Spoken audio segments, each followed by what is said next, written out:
लग्नानंतर होईलच प्रेम मालिकेच्या आजच्या भागामध्ये आपण पाहत आहोत की आता इकडे मुलगी आणि मुलगा बघण्याचा कार्यक्रम असतो. मुलगी आणि मुलगा म्हणजे तर मुलीकडचे लोक मुलाला पाहण्यासाठी आलेले असतात. आता आल्यानंतर इकडे पार्थ आणि जीवा हे खूपच हँडसम दिसत असतात. छान असे तयार होऊन आलेले असतात. ह्या मुलींच्या नजरा त्यांनाच शोधत असतात. हे दोघं कुठे आहेत, कधी येत आहेत म्हणून त्यांच्या नजरा त्या दोघांनाच इकडे शोधत असतात. तेवढ्यातच आता इकडे रम्या आलेली असते. रम्याच्या हातामध्ये कोकम सरबताचा ट्रे असतो आणि तिथे तो ट्रे त्या दोघांकडे देते आणि त्या दोघांकडे तो ट्रे दिल्यानंतर ती म्हणत असते, हे घ्या, हा जो काही कोकम सरबताचा ट्रे आहे तो ट्रे घ्या आणि त्याच वेळेला हा जो काही ट्रे आहे ना तो ट्रे तुम्ही तुमच्या बायकांसमोर घेऊन जा. मस्त त्यांना इम्प्रेस करा. म्हणजे पुढचं तुम्हाला काय करायचं आहे ह्या गोष्टी तुम्हाला समजतीलच ना. असं म्हणून आता इकडे रम्याने तो कोकम सरबताचा ट्रे इथे पार्थाने जीवाच्या हातामध्ये दिलेला असतो. आता ही दोघेही जण सर्वांना सरबत देत असतात. सरबत वाटत फिरत असताना इकडे आता ही दोघेही जण त्यांच्या बायकोच्या समोर जाऊन उभी राहिलेली असतात. आता इकडे मुद्दामच ह्या दोघीही जणी त्या दोघांसोबत फ्लर्ट करत असतात. म्हणजेच हाताला हात लावणं, त्याचबरोबर इकडे मुद्दामच तो सरबताचा ग्लास घेत असताना पार्थचा हात धरणं, ह्या सर्व गोष्टी इथे आता काव्या करत असते. त्याच वेळेला इथे पार्थ आणि जीवा म्हणत असतात, आगाव आहेत पोरी. तेव्हा इकडे जीवा म्हणत असतो, दोघी जणी बहिणी बहिणी आहेत ना. आता सगळेजण ते सरबत प्यायला सुरुवात करत असतात. त्याच वेळेला इथे किचनमधून आशा येते आणि आशा आल्याबरोबर म्हणत असते, 1 मिनिट, ते सरबत कुणीही पिऊ नका. तेव्हा सर्वजण उठून उभी राहतात आणि आशाला म्हणत असतात, आशा, काय झालेलं आहे, तू अशी का वागतेस, सरबत पिऊ नका असं का म्हणतेस. त्याच वेळेला आशा म्हणत असते, कारण त्या सरबतामध्ये रम्याताईने विष मिक्स केलं आहे असं तिचं म्हणणं असतं. आता विष मिक्स केलं आहे ही गोष्ट बोलता क्षणी आशा रिकॅपमध्ये जाऊन सर्व काही घडलेला प्रकार सांगायला सुरुवात करते. ती म्हणत असते, मी जेव्हा किचनमध्ये होते तेव्हा इथे रम्याताईने एका बॉटलमधलं विष त्याच्यामध्ये टाकलं आणि त्या बोलत होत्या की हे विष आहे. एकदा का हे विष या सरबतामध्ये गेलं ना तर मग सर्वांची मजा येणार आहे. मी माझ्या स्वतःच्या डोळ्याने पाहिलं आहे की त्यांनी त्यामध्ये विष मिक्स केलं आहे आणि तुम्ही कुणीही ते सरबत पिऊ नका. हे सगळं काही आशा बोलत असते. तेव्हा मात्र सर्वांसाठी फारच मोठा हा धक्का असतो. सगळेजण शॉक लागल्यासारखंच पाहत असतात. सर्वांना कळत नाही नेमकं काय झालंय आणि आशा असं का बरं बोलती. ह्या सर्व गोष्टी तिला आता इकडे समजत नसतात. आता त्याच वेळेला इकडे हे सर्व काही बोलल्यानंतर मानिनी म्हणत असते, रम्या, हे सर्व काय आहे. आता वसू पुढे येते आणि ती म्हणत असते, काय गे आशा, तू काही डोक्यावर पडली आहेस का. मला माहिती की आम्ही कोणीच तुला आवडत नाही आणि आम्ही कोणीच तुला आवडत नसल्याने तू आमची कामंसुद्धा करत नाही आहेस. तिथंपर्यंत ठीक आहे, पण तू आता सरळ सरळ आमच्यावर आरोप करणार आहेस का. तुझी हिंमत कशी झाली हे सर्व काही करण्याची. हे बघ, मान्य आहे तुला आमचा राग येतो, पण तू आता आमच्यावर असे आरोप करून हे सगळं अशा पद्धतीने परतफेड करणार आहेस का, असं सुद्धा आता इथे ती बोलत असते. त्याच वेळेला आता इकडे रम्या म्हणत असते, आशा, हे बघ, तुझा काहीतरी गैरसमज होतोय. मी असं काही नाही केलंय. तुला असं का वाटतंय. हे बघ आशा, प्लीज शांत हो. त्याच वेळेला आता इकडे वसू म्हणत असते, ही कुठली मोलकरणीची एवढी बोलायची हिंमत झालेली आहे की इकडे ती सरळ सरळ आमच्यावरच आरोप करायला लागलेली आहे, असं सुद्धा आता इथे ती बोलत असते. त्याच वेळेला रम्या म्हणत असते, पण मी असं का करेल, मी असं काहीही नाही केलेलं. मामा मामी, प्लीज माझ्यावर विश्वास ठेवा. मी असं नाही काही केलेलं. मला नाही माहिती हे सगळं काय आहे आणि ह्या सर्व गोष्टी ती का आणि कशामुळे बोलते. प्लीज माझ्यावर विश्वास ठेवा. मी हे असलं काही एक केलेलं नाही आहे असं सुद्धा आता इथे ती बोलत असते. हे सगळं काही बोलत असताना आशा म्हणत असते, नाही रम्याताई खोटं बोलत आहेत. मी तुम्हाला सांगितले की हे सगळं त्या करत आहेत आणि त्याच बोलत आहेत. तुम्ही माझ्यावर विश्वास ठेवा. ह्या सर्व गोष्टी त्याच करत आहेत असं सुद्धा आता इकडे ती बोलत असते. आता हे सगळं काही बोलल्यानंतर आपण पाहतो की लगेचच आता इकडे जी काही नंदिनी आहे ती नंदिनी म्हणत असते, हे बरं रम्या शांत हो. तेव्हा आता नंदिनी रम्याच्या समोर जाऊन उभी राहते आणि समोर जाऊन उभी राहिल्यानंतर ती इकडे म्हणत असते, काय चाललंय तुझं हे सगळं, बघू दे मला. आणि त्यावर आशा म्हणत असते, हो नंदिनीताई तुम्ही एकदा बघा ना, त्यांच्या खिशामध्ये ती बॉटलसुद्धा आहे. मी तुम्हाला सांगते ना, हे सर्व काही त्यांनीच केलेलं आहे आणि त्यांनीच ह्या सर्व काही गोष्टी केलेल्या आहेत असं म्हणताक्षणी आता इकडे नंदिनी रम्याच्या समोर जाऊन उभी राहते आणि त्याच्या ड्रेसला एक खिसा असतो. त्या खिशामधून ती बॉटल बाहेर काढते. आता ती बॉटल बाहेर काढल्यावर सर्वांनाच धक्का बसतो. नंदिनीच्या हातामध्ये बॉटल असते आणि ती तिला विचारते की हे काय आहे. तू म्हणतेस की मी काहीच केलं नाही, मग हे काय आहे रम्या, बोल ना. त्यावर रम्या ती बॉटल तिच्या हातातून घेते आणि म्हणत असते, हे बघ माझ्यावर विश्वास ठेव, हवं तर तू याचा वास घेऊन बघ, हे विष नाही आहे. तेव्हा जीवा म्हणत असतो, एक मिनिट रम्या, नंदिनी काही असलं करू नकोस. त्यावर लगेच आता इकडे रम्या म्हणत असते, अगं त्यामध्ये साधं केवडा वॉटर आहे. मी ते केवडा वॉटर त्याच्यामध्ये मिक्स करत होते. असं म्हणतात की केवडा वॉटर एखाद्या पदार्थामध्ये टाकलं तर त्या पदार्थाची चव दुप्पट वाढते. म्हणजे आपण शिरकुर्मा त्याचबरोबर बिर्याणी ह्या सगळ्या गोष्टीमध्ये जर थोडंसं केवडा वॉटर टाकलं ना तर चव आणि टेस्ट म्हणजे सुगंध ह्या सर्व गोष्टींची जय्यतच वाढते. म्हणून मी हे केवडा वॉटर त्याच्यामध्ये मिक्स केलं होतं, हे विष नाही आहे. त्यावर आता सगळेजणच पाहत असतात. रम्या म्हणत असते, आणि मी का त्यामध्ये विष टाकेल, मी असलं काही नाही केलेलं. प्लीज माझ्यावर विश्वास ठेवा. मी विष नाही टाकलं, त्यामध्ये मी केवडा वॉटर टाकलं होतं. प्लीज तुम्ही एकदा माझं ऐकून घ्या. ह्या सर्व गोष्टी आता इकडे रम्या बोलत असते. आता ह्या सर्व काही गोष्टी रम्याने फारच मनाला लावून घेतलेल्या असतात. रम्या म्हणत असते, नाही मी तुम्हाला सांगितलं ना, तुम्ही माझ्यावर विश्वासच ठेवत नाही आहेत. मी पूर्ण बदलली आहे, पण मी असलं काहीही केलं नाही आहे. आता इकडे रम्या म्हणत असते, हवं तर मी ह्या सगळ्या गोष्टी तुम्हाला टेस्ट करून सांगते. त्यावर आता इकडे पार्थ म्हणत असतो, हो, कारण तू हे सगळं खरं बोलतेस कशावरून, कारण वडीलधाऱ्यांना त्यावर विश्वास बसणार नाही आहे. वडीलधाऱ्यांना पुरावा हवा आहे. आता रम्या म्हणत असते, ठीक आहे, मी तो सुद्धा देण्यासाठी तयार आहे. हे जे काही सरबत मी बनवलं आहे ना, ते सरबत मी स्वतः टेस्ट करून घेते. खरं तर ह्या सरबताचे ग्लास तुम्ही दोघांनीच वाटलेत ना, असं नाही की मी ठरवून एखादा ग्लास घेतला आहे आणि मग मी तो टेस्ट करेल. आता पार्थ म्हणत असतो, ठीक आहे, तुला जे काही टेस्ट करायचं आहे ना ते तू टेस्ट कर. पण त्याच वेळेला वसू म्हणत असते, नाही रम्या, तू असलं काही करणार नाही आहेस.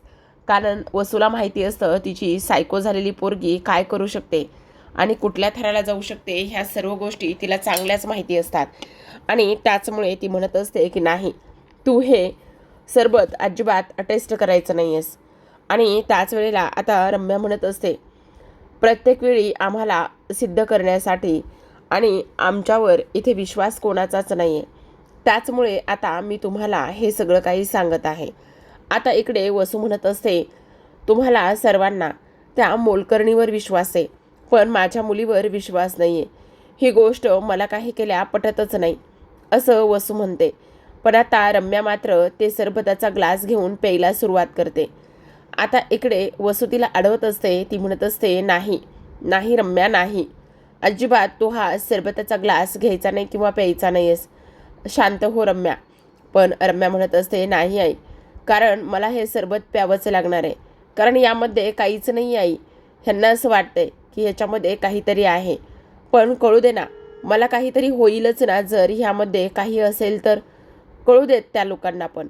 असं सुद्धा ती बोलते. आणि त्याच वेळेला आता इकडे रम्या ते सरबताचा ग्लास पिते. आता सरबताचा ग्लास पिल्यानंतर तिला काहीच होत नाही. त्याच वेळेला इकडे आता वसू म्हणत असते, मला एक गोष्ट कळत नाही, जर ह्या आशाने काव्याबद्दल असा संशय घेतला असता तर तिला परीक्षा द्यावी लागली असती का? नसती ना द्यावी लागली. मग प्रत्येक वेळी माझ्याच मुलीला हे सगळं सहन का बरं करावं लागते आणि प्रत्येक वेळी माझ्याच मुलीला हे सगळे काही आरोप का बरं सहन करावे लागतात, तेच मला काही कळत नाही. असं सुद्धा इकडे आता ती बोलते. हे सर्व काही बोलत असताना आपण पाहतो की आता इकडे जी काही वसू आहे ती आशावर ओरडत असते. आणि आशावर ओरडत असताना ती आता इकडे म्हणत असते, तुझी हे सर्व काही करण्याची फारच हिंमत वाढलेली आहे. तुला तर मी अजिबात सोडणार नाहीये, समजलं तुला? असं सुद्धा आता इकडे ती बोलत असते.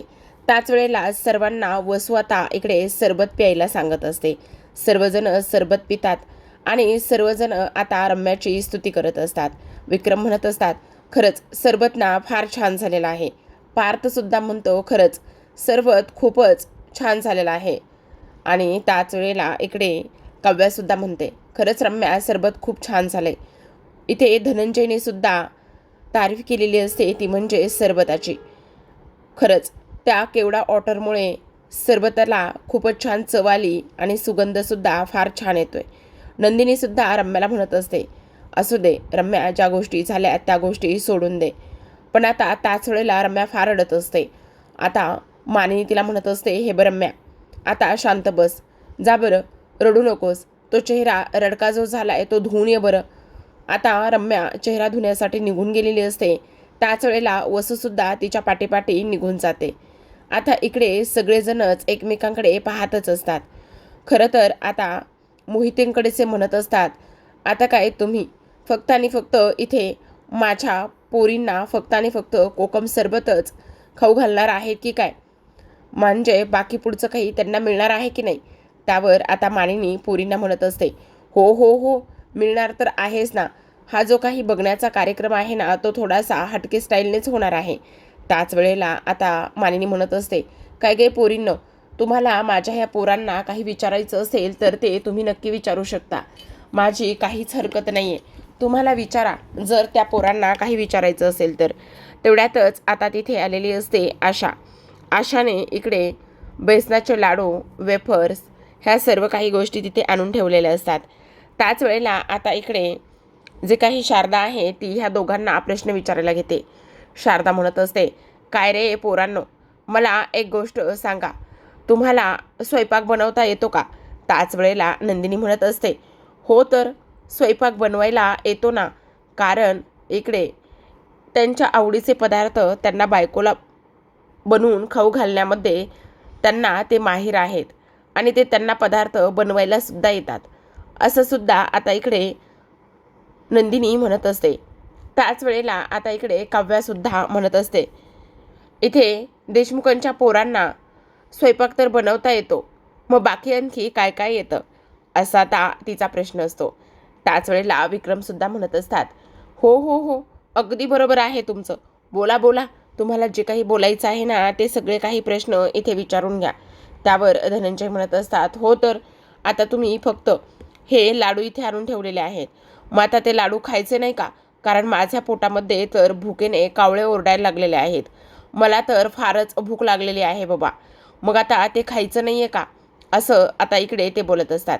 त्याच वेळेला आता विक्रम म्हणत असतात, अरे हो हो हो हो, खायचं तर आहेच ना, न खाऊन कोणाला सांगतोय, खायला तर सुरुवात केलीच पाहिजे ना. असं सुद्धा ते बोलत असतात आणि हसायला लागत असतात. गमती जमती ह्या सर्व काही गोष्टी इथे आता सुरूच असतात. आता खरं तर इकडे काव्या आणि त्याचबरोबर पार्थ, त्याचबरोबर जीवा आणि नंदिनी हे सगळेजण एका सोफ्यावर बसलेले असतात आणि एकमेकांना मिठ्या मारत असतात. आणि त्याचमुळे इकडे आता सर्वजण हसत असतात. न राहून राहून पुन्हा पुन्हा त्यांचं तेच सुरू असतं. आता नंदिनी जीवाचा हात बाजूला करते. त्याच वेळेला काव्यासुद्धा पार्थचा हात बाजूला करत असते. इकडे आता खोलीमध्ये रम्या तोंड धुवून आलेली असते आणि ती बसलेली असते. त्याच वेळेला वसूसुद्धा तिथे येते आणि वसू म्हणत असते, बघितलंस रम्या, बघितलंस कशी बाहेर ही सर्व लोक हसतायत, खिदळतायत. मला वाटलं होतं त्यांना थोडा तरी फरक पडेल, पण त्यांना थोडाही फरक पडला नाही. हेच जर काव्या आणि नंदिनीच्या बाबतीत झालं असतं तर त्यांना फरक पडला असता की नसता तेच मला काही कळत नाही. म्हणजे साधं त्यामध्ये केवढा वॉटर टाकलं होतं आणि मग हे सगळं सिद्ध झाल्यावर सुद्धा त्या लोकांना काहीच फरक पडला नाही आहे. बघितलंस ना तू. त्याच वेळेला आता इकडे रम्या म्हणत असते, हो आत्ता ह्या वेळेला केवढा वॉटरच होतं, पण नेक्स्ट टाईम इथे आशानं दिलेली आयडिया वर्क होऊ शकते. म्हणजे आशा म्हणते की त्यामध्ये आम्ही विषसुद्धा टाकायला हवं आणि आशानं दिलेली आयडिया वर्क झाल्यानंतर तुला सांगू का, ते टेस्ट करायला मी तुलाच देईल बघ. असं म्हटल्यानंतर आता वसू म्हणत असते, ए बाई तू माझ्या जीवावर का उठलीस तेच मला कळत नाही. तुझं हे वागणं ना मला दिवसेंदिवस पटतच नाही आहे. दिवसेंदिवस तुझं वागणं मला खटकतच चाललेलं आहे. असं सुद्धा आता इथे ती बोलत असते. त्याच वेळेला हे सगळं काही बोलल्यानंतर आता लगेचच इकडे रम्या तिथून निघून जाते, पण वसूने मात्र डोक्याला हातच लावून घेतलेला असतो. त्याच वेळेला आपण इकडे दुसऱ्या बाजूला पाहतो की आता पाणीपुरीचा सुद्धा ह्या लोकांनी बेत केलेला असतो. कारण इकडे त्यांच्या बायकांना पाणीपुरी मात्र फारच आवडत असते आणि तेव्हा सगळेजण पाणीपुरी एन्जॉय करत असतात. आता काव्याला नेहमीप्रमाणेच पाणीपुरी खाताना ठसका लागतो. ठसका लागल्याबरोबर इकडे जो काही पार्थ आहे तो पार्थ तिच्या डोक्यावर हात ठेवतो आणि डोक्यावर हात ठेवूनच तिला तो शांत करण्याचा प्रयत्न करत असतो. त्याच वेळेला आपण पाहतो की हे सगळं काही झाल्यानंतर आता काव्या त्याच्याकडे पाहतच असते. काव्याला मात्र फार छान वाटत असतं की जो काही पार्थ आहे तो पार्थ तिची एवढी काळजी घेतोय, ह्या सर्व काही गोष्टी तिच्याकरिता करतोय, त्यामुळे तिला मात्र फारच आनंद झालेला असतो. आता सगळेजण खाऊन पिऊन मस्त मजा करतच हॉलमध्ये बसलेले असतात. पाणीपुरीवर रम्या आणि वसूने सुद्धा छान असा ताव मारलेला असतो. आता पाणीपुरीवर छान असा ताव मारल्यानंतर इकडे सगळेजण मस्त एन्जॉय करत बसलेले असतात. त्याचबरोबर आता इकडे सर्वांचं असं म्हणणं असतं की मी काय म्हणतो, आता बघा ना, म्हणजे इकडे आता हा जो काही बघण्याचा कार्यक्रम आहे तो बघण्याचा कार्यक्रमसुद्धा व्यवस्थित पार पडला. मग आता हा बघण्याचा कार्यक्रम व्यवस्थित पार पडल्यानंतर बाकी पुढचं काय करायचं आहे तेच काही कळत नाही आहे, असं सुद्धा आता इकडे ती लोक बोलत असतात. त्याच वेळेला झालं ना आता आता थेट लग्नच करायचं आहे की नाही आपल्याला, असं सुद्धा ती लोक बोलत असतात. त्याच वेळेला काव्या म्हणत असते, नाही आता लगेचच लग्न वगैरे ह्या गोष्टी अजिबात करायचं नाही आहे, कारण मला इथे पत्रिका छापायच्या आहेत. काय पत्रिका छापायच्यात? हो, म्हणजे बघा ना, काही जरी झालं ना तरीसुद्धा पत्रिका छापायच्या. त्यावर आता इकडे पार्थ म्हणत असतो, अहो पण असं काय करताय, लग्न फक्त आणि फक्त इथे 8-10 माणसामध्ये आहे, मग पत्रिका वगैरे ह्या सगळ्या गोष्टी कशाला कशाला छापायच्या आहेत, असं सुद्धा आता इकडे ती बोलत असते. त्याच वेळेला हे सगळं काही बोलल्यानंतर आपण पाहतो की म्हणत असते, नाही मला ते सगळं पुन्हा एकदा एन्जॉय करायचं आहे. सन वी आमच्या इथे सन वी कृपे करून श्री धनंजय मोहिते यांची मोठी कन्या नंदिनी हिचा शुभविवाह विक्रम देशमुख यांच्या धाकटे चिरंजीव जीवा देशमुख यांच्यासोबत आयोजित केला आहे. त्याच वेळेला इकडे आता नंदिनीसुद्धा म्हणत असते, हो धनंजय मोहिते यांची छोटी कन्या काव्या देशमुख हिचा विवाह सोहळा देशमुखांचे मोठे चिरंजीव म्हणजेच पार्थ देशमुख यांच्याशी आयोजित केला आहे. तर सर्वांनी या लग्नविवाह सोहळ्याला हजेरी लावायची आहे आणि वधूवरास शुभ आशीर्वाद द्यायचे आहेत. असं म्हणूनच सगळेजण आता कॅमेऱ्यासमोर हात जोडत असतात आणि सर्वांनाच म्हणजे तुम्हा सर्वांना लग्नाचं आमंत्रण देत असतात. खूपच छान आणि सुंदर असा हा क्षण असतो. त्याच वेळेला प्रेक्षकांनो, आजच्या भागामध्ये एवढं. उद्याचा भाग मात्र फार इंटरेस्टिंग असणार आहे. तुम्हा सर्वांना गुरुजी कधी येत आहेत ही डोळे लावूनच बसला होतात ना तुम्ही सर्वजण, म्हणजे तुम्हाला सुद्धा गुरुजींना भेटायचं होतं ना. तर फायनली आता इथे गुरुजी आलेले आहेत. आता गुरुजी आल्यानंतर म्हणजे ह्यांचं बोलणं सुरू असतं. आता इकडे सगळेजण म्हणत असतात, हे लग्न जे आहे ना ते सगळं काही व्यवस्थित पार पडेल ना, ह्या लग्नामध्ये काही विघ्न येणार नाही ना. खरं तर आता पत्रिका छापायच्यात म्हटल्यावर गुरुजींना बोलून घ्यावंच लागेल. त्याच वेळेला गुरुजी म्हणत असतात, हो मी तर आलेलोच आहे, मला बोलून घ्यायची काहीच गरज नाही आहे. आता असं बोलल्याबरोबर काव्या तर शॉकमध्येच. आणि त्याच वेळेला सगळेजण शॉक लागल्यासारखेच गुरुजींकडे पाहत असतात. जीवा जो पारच्या मांडीवर डोकं ठेवून झोपलेला असतो तो सुद्धा हे सगळं काही पाहतच असतो. गुरुजी सर्वांना नमस्कार करतात. त्याच वेळेला मानिनीच्या माहेरचे गुरुजी असतात, त्यामुळे मानिनीचा विशेष कल असतो ह्या गुरुजींकडे. आता मानिनी गुरुजींना म्हणत असते, गुरुजी मला सांगा, आता ह्या वेळेच्या लग्नामध्ये काही विघ्न अडथळा येऊ शकत नाही ना? त्याच वेळेला गुरुजी म्हणत असतात, मानिनी ह्यावेळेस लग्नासाठी पूर्ण योग आहे. ह्यावेळेच्या लग्नाला काहीही विघ्न अडथळा अजिबात येऊ शकत नाही. पण आणखी जुनी दुखणी बरी झाली नाही येतं, त्यामुळे इतकंही गाफील राहू नका. काय रम्या आणि वसू ताई असं म्हटल्याबरोबर त्या दोघी इकडे गुरुजींकडे पाहतच असतात. सरळ सरळ गुरुजींनी त्यांची नावं घेतलेली असतात, त्यामुळे आता गुरुजींनी त्यांची नावं घेतल्याबरोबर काव्या, नंदिनी, पार्थ, त्याचबरोबर जीवा, मानिनी आणि विक्रम ह्या सगळ्यांना फार मोठा धक्का बसतो. आता मानिनी म्हणत असते, म्हणजे गुरुजी तुम्हाला काय सांगायचे, तुम्ही हे सर्व कशाबद्दल आणि काय बोलत आहात? तेव्हा गुरुजी पुन्हा एकदा म्हणतात, हे बघ मानिनी, प्रत्येक वेळी दिसतं तसं नसतं, म्हणून हे जग फसतं. तुला असं वाटत असेल रम्या आणि वसू ह्या बऱ्या झाल्यात, पण एवढंही गाफील राहू नका की तुम्ही स्वतःच तुमचं नुकसान करून घ्याल. असं म्हटल्यानंतर आता इकडे प्रेक्षकांनो सगळ्यांना खूप मोठा धक्का बसतो आणि पुन्हा एकदा रम्या आणि वसूवर विश्वास ठेवायचा की नाही हा प्रश्नसुद्धा सर्वांसमोर उपस्थित राहिलेला असतो. तर अशाच नवनवीन मालिकांचे अपडेट्स आणि रिव्ह्यू जाणून घ्यायचे असतील, पाहायचे असतील तर नक्की चॅनलला सबस्क्राईब करा. भेटूयात उद्याच्या भागामध्ये. तोपर्यंत हा भाग एन्जॉय करा, कारण आता इथून पुढे लग्न सोहळा तुम्हाला पाहायला आवडेल का हे सुद्धा कमेंट बॉक्समध्ये कमेंट करून सांगा.